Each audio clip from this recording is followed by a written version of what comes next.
Well, hello, General Hospital Daily Recap fans. Today's daily recap is for Wednesday, September 7th, 2022. Wednesday, September 7th. Today was not a super eventful General Hospital, but we had some, goings on in the lives of the Port Charles family. It's Dante and Sam's move in together day. Dante is moving in with Rocco to Sam's penthouse, and Cody helps. Sonny brings over a huge lasagna he made. He made, go figure, Sonny the cook, but he's always been a cook for years on the show. And I forgot that Sam's penthouse is across the hall from Sonny's penthouse. That Sonny's penthouse and the one Sam has are the only two up on that penthouse floor. So that's interesting. I completely forgot about that. I remember when Jason moved Sam into that penthouse when she was pregnant with Sonny's daughter, and they lived across the hall from Sonny in the penthouse there. But then we have Felicia's over at Maxie's house talking to Maxie. And Felicia, Maxie was talking about, oh, she got a message on her phone. Dante and not Lulu, Dante and Sam are moving in together. I was going to help, but Cody is helping.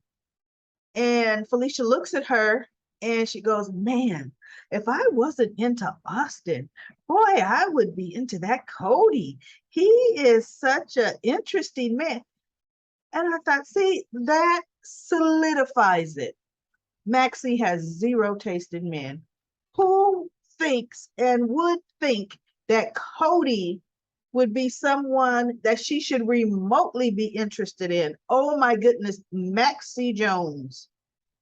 But anyway, so she and Felicia are talking, and of course they're sitting on the couch, and Maxie has this big old pillow in front of her stomach, and I guess to make it look not awkward, Felicia has a little pillow on her lap too. I'm like, okay, come on now. The actress is pregnant. Yes, I think she is. That's the only time they start putting purses in the way of camera view and pillows. So we got to see that little scene right there. But Felicia decides she's just going to go ahead and spill the beans on what she thinks. Why she had the reaction, because she told Maxie, oh, no, don't say that. And she's like, why? What's wrong with him? And then Felicia just out and out says, we think that Cody could be Mac's son that he never knew about because of Cody's wife, Dominic, and Mac were a thing before she went into Shady Brook and after she came out. So Mac, meanwhile, is at the hospital and he's questioning first, like Austin and Britt, but he's questioning them about Cody. And Austin's like, I don't even really know him. Talk to her. She's the one that has way more dealings with him, than I ever do. And Britt's like, I don't have that much dealing with him. And I'm like, get out of here, Britt. Seriously, does Austin even know Cody? Let's be real. So Austin gets a page that he has a patient in, waiting to see him in one of the exam rooms. So he goes in there and he walks in. Hi, I'm your doctor, Dr. Austin Holt. And he turns around and of course it's cousin Mason. Cousin Mason. And he's like, what are you doing here? And he's like, well, you're a hard guy to catch up with. So I knew if I came here and had an appointment, you'd see me. And so he's like, you have to go back home. You are needed back home. The boss pretty much wants, she wants you home. And I'm thinking, who is she? I don't know of a female villain aside from Cassandra, I think the one they have in jail that Valentine framed. I can't think of a female villain. or mob boss, that's not coming to mind. If anybody could think of what female crime figure could be coming back from history, let me know.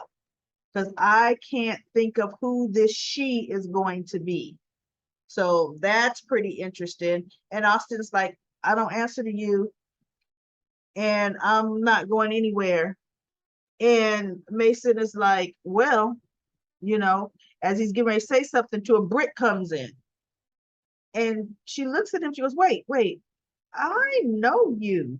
And he turns and he looks at her, or I've seen you.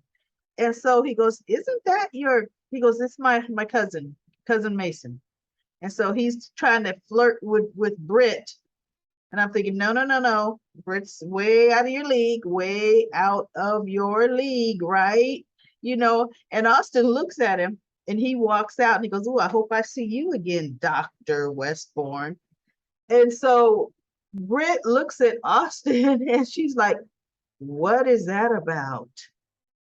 And she goes, your cousin?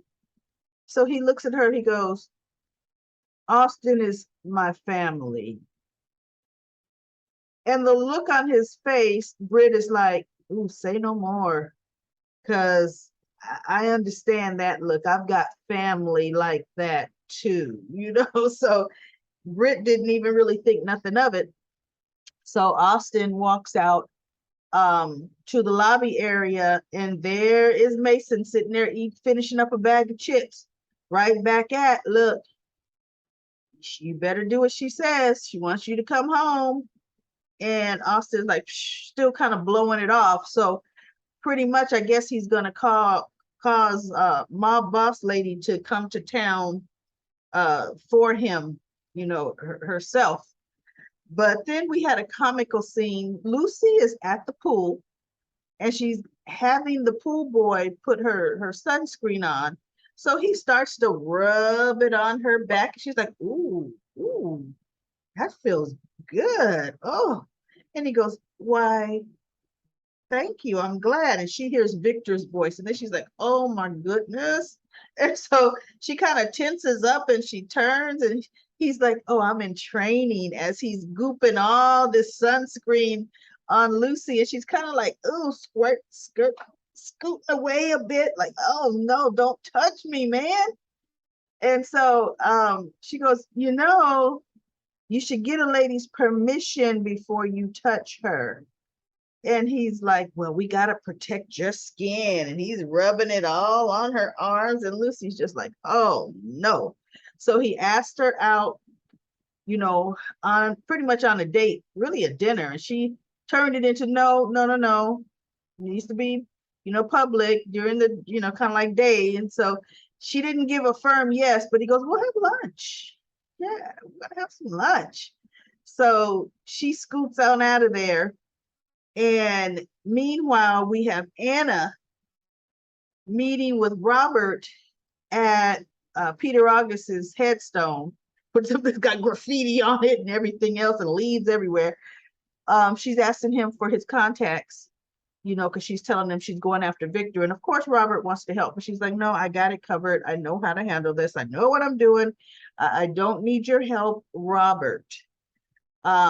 So he told her, well, you have to be careful. Anything that Victor has or is involved with, you have to truly be careful, because I had him dead to rights and the WSB ended up giving him a pass. So she goes, oh, I will be careful. And Robert, pretty much gets out of her. Yes, Valentine's involved, but she really would not get into it with him because she knows how he feels about Valentine. Plus, she told Valentine this would just be between he and her. So she didn't tell Robert. And then Robert ends up saying, okay, you know what? I'll get you that black book. And this is Black Book of Contacts. So now we have Valentine at the restaurant having lunch with Alexis. Alexis was eating there at this restaurant that, like I said last time, what's the name of that place? You notice now that Carly doesn't really own the Metroport or half of the Metroport, people are having lunch more and more at that Metroport, right? So Valentine is talking to Alexis, trying to do Victor's bidding. And Alexis is like, let me guess. He wants me to steer the articles away from anything Cassadine, you know. And she goes, well, Victor always wants to protect the family. And Alexis is pretty much like, look, I'm not going to be bought. I've already told Victor before, my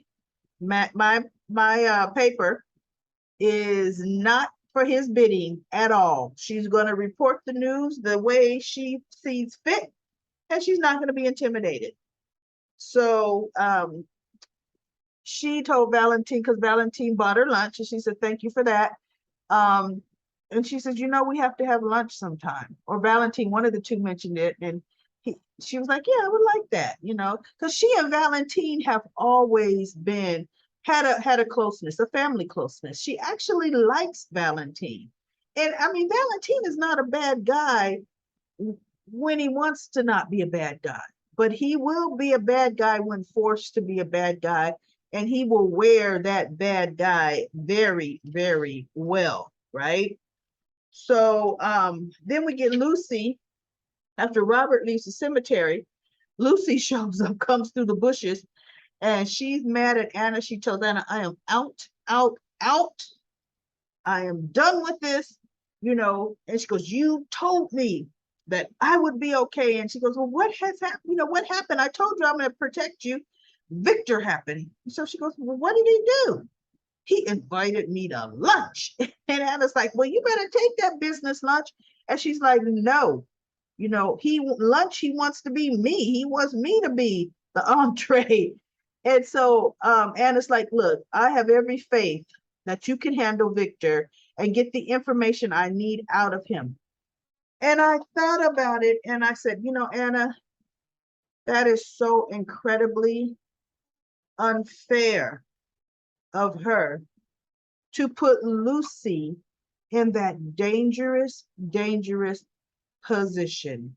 Victor Cassadine is not anybody to be taken lightly. And for her to put Lucy in this, and really against Lucy's will, it really is. Lucy is not somebody that has something against Victor. And Lucy can definitely get very hurt.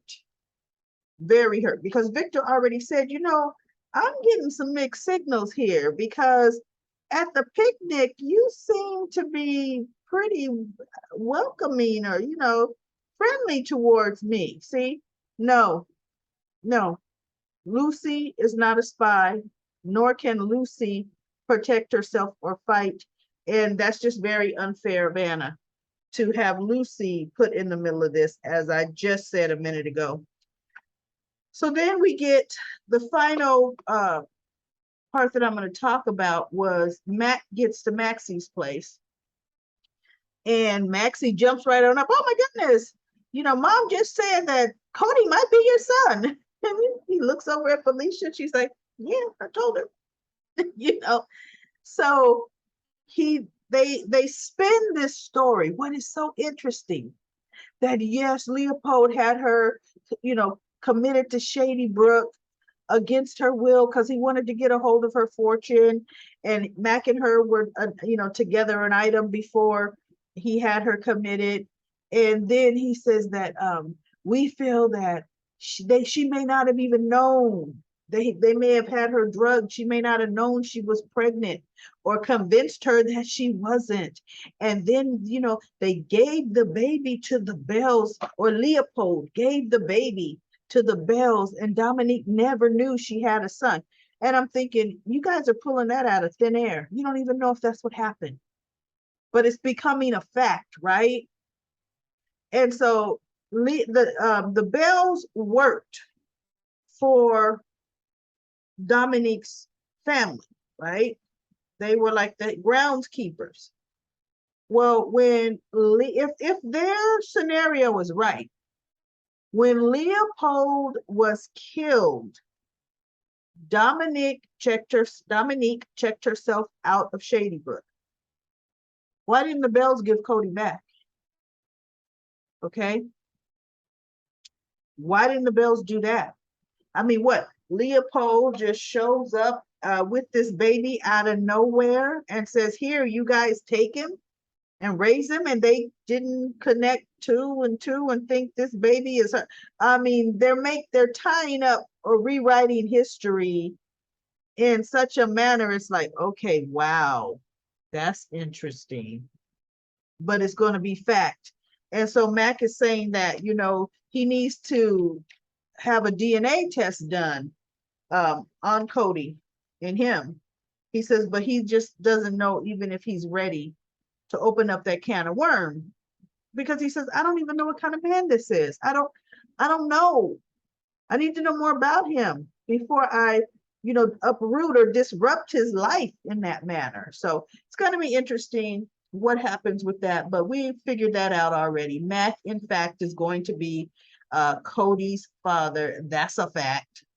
Um, let's go to Comment Corner. Comment Corner. Uh, we have Carol. Carol says, it's obvious you're a Carly fan and you're wrong. Well, Carol, you forgot to say what I was wrong about. Am I wrong to be a Carly fan, or was I wrong about the way Carly treated Nina? What was I wrong about? So upgrade your comment so I'll know what you feel I was wrong about. Because I could be wrong about facts. That's true. But yes, I am a Carly fan. I'm going to put that out there. Yes, I am a Carly fan. Do I agree with everything Carly does? Absolutely not. But if I have to pick a female that I like on General Hospital, there are actually two. I like Olivia and I like Carly. I've always liked Carly. The various phases of Carly, whether it was Tamara Vaughn, who cried all the time as Carly, or Laura Wright. I mean, I definitely like her. Now we also have Devlin. She says she loves my reviews. And let's not forget Nell. She tried to seduce Sonny. She drugged Sonny, remember? She drugged him, got in bed, left her underwear in the bed so Carly could find him. Nell did a whole lot. Nell was ridiculous. And then she says she wants Spencer and Trina together. At one point, I didn't like Chase and Brooklyn together, but now I guess she does. She's glad that Carly Bear uh, gave it to Crazy Nina. And then can you wait, you can tell in my opinion that Crazy Nina and Nell are mother and daughter. Yeah, they are. Today was the VIP goes to Carly today. Well, when she stepped in to take Willow's side. And then we have she likes Spencer and Trina as a couple. She likes Jocelyn and Dex as a couple. Michael will flip out when Jocelyn and Dex become a couple. Yes, he will. Then she says she can't wait for the fight between Nina and Carly. I guess there's one coming. I don't know. I don't see it. She says, thanks for my review. You're welcome. I love doing this every single day. And then Michael gave a comment. He says, I believe they both deserve to show Nina grace on her daughter's anniversary death. They all lost children. Nina was wrong into ripping into Willow. The conversation started off very cordial. Carly is holding yet another secret from Nina about another daughter. She's no different from Nina. Okay. Yes, this is the day Nell died. Willow came really peacefully. Nina was the one that started out. Okay.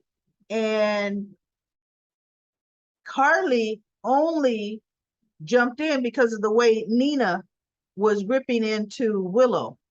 Although truth be told, they could have been having a very civil conversation and Carly would have came in and started something. That's just Carly, right?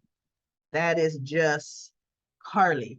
But just like that's just Nina when she caused a scene at Sonny's funeral. So that's Nina, right? So then Carly's holding yet another secret. Carly is holding another secret. She's no better than Nina. I'm not saying Carly's better than Nina. One good turn deserves another. Now, Nina intentionally allowed a whole family to grieve, a whole family, thinking their beloved family member was dead. Grieve. She would walk by them in a funeral, standing by Sonny's tombstone, and I'm just on my way to go visit my daughter. Now, that was Nina, 9 months. So in 9 months, Carly can tell. Okay, and it'll be okay. And you want to know what? Just like Nina's, I'm tired of apologizing for what I did in Nixon Falls. I'm tired of that. Okay. Then after the truth comes out, Carly will be able to say, you know what? I'm tired of apologizing about somebody you didn't know was even your daughter. She's not grieving Willow. She didn't know she had twins. She's not grieving Willow at all. So okay. Now, would I do what Carly's doing? No, at all. But in soap opera land, one good turn deserves another. Nina. Okay? Because let's not forget, my goodness, if Nina decides she wants Willow's baby, Nina would drug her and induce labor, pretty much cut the baby right on out. Okay? Nina. That's Nina. Let's not forget that. That is Nina. Let's see. And then Monique says Jackson Carly knew Nell was Nina's daughter. Yes, they did. They found out, but well after Nell was dead. The whole necklace that Avery found was what started the search. No one knew Nell had that necklace. But Nina would play around with hers, and Carly asked her about it. People kind of asked about it. I am so Nell wasn't working with her any longer at that time. But Nell pretty much kept hers under wraps, like in her hands clutched and held. Okay. Yes, Jackson Carly went on that mission and they found the jeweler and they did all of that. Nell was already dead and had been dead. Okay. Which was the dilemma. Why tell Nina when Nell is already dead? And Nina did not like Nell. So am I justifying them telling or not telling? No. But the truth is they found out well after Nell was dead that was Nina's daughter. And only because Carly had to be nosy. She should have left well enough alone. And then nobody would have known, right? And then Monique also says what Curtis was expecting, what was Curtis expecting when asking a favor of Miss Wu? So now he is in debt to the mob. Yes, he is. So everything Miss Wu needs a favor every time, Curtis better deliver it with no questions asked. That is so, so true. And then Lisa says that Curtis is blaming Sonny because he had to go to Miss Wu for information about his father, and now he owes her. And then she says, you are correct that that a woman trying to keep a man from doing the right thing, it never works. Yeah, never works. But here's the thing. Curtis just had to know what was in Marshall Seal files. Had to know. Was it that important that you're gonna go in league with the mob to find out illegally what's in someone's sealed records? But that's a choice that Curtis Ashford is going to have to live with. Period. It's going to have to live with it. So, and then Lisa also says, um, isn't Stella's relative, uh, Stella's relative is Trina. Yes, we know it's Trina. And Jordan is figuring out it's Trina. She says Jordan can solve this case, but she can't solve the Esme doing the video of Joss and Cam. I know, couldn't solve that, but she'll get down to the bottom of this ancestry DNA match. Then Lisa said, Carly said what needed to be said. Thank you, Carly.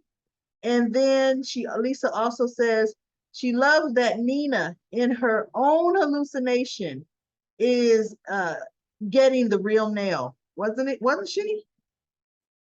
But at first, Nell was real sweet to her until Nell became the real Nell.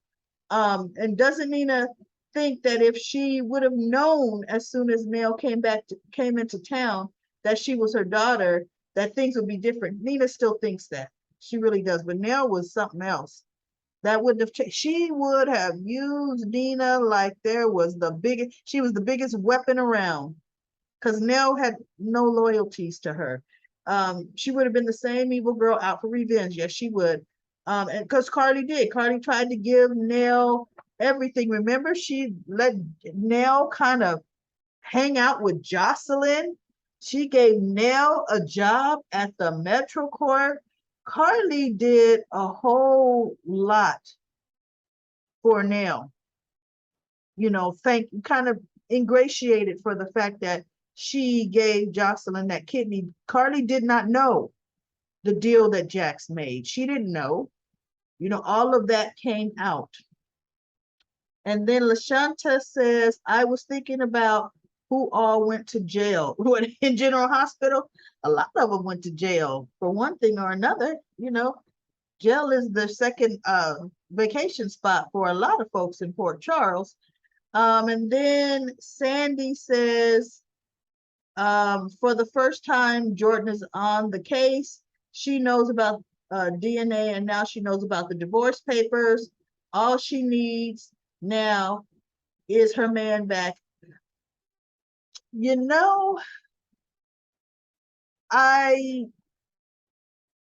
think Curtis is happiest with Portia. I mean, he loved Jordan, but to me, there's better spark between he and Portia than he and Jordan. It's interesting. I don't know. Will they put Jordan and Curtis back together again? I do not know that, and don't know if I really want that to happen. And then Susan talks about Cameron is very talented. Yes, he was. He did a great, great job. And then Trina and Spencer talked, and poor Sandy gave a great overview of yesterday's show. So if anybody wants to read that, go ahead and check out Sandy's great comment.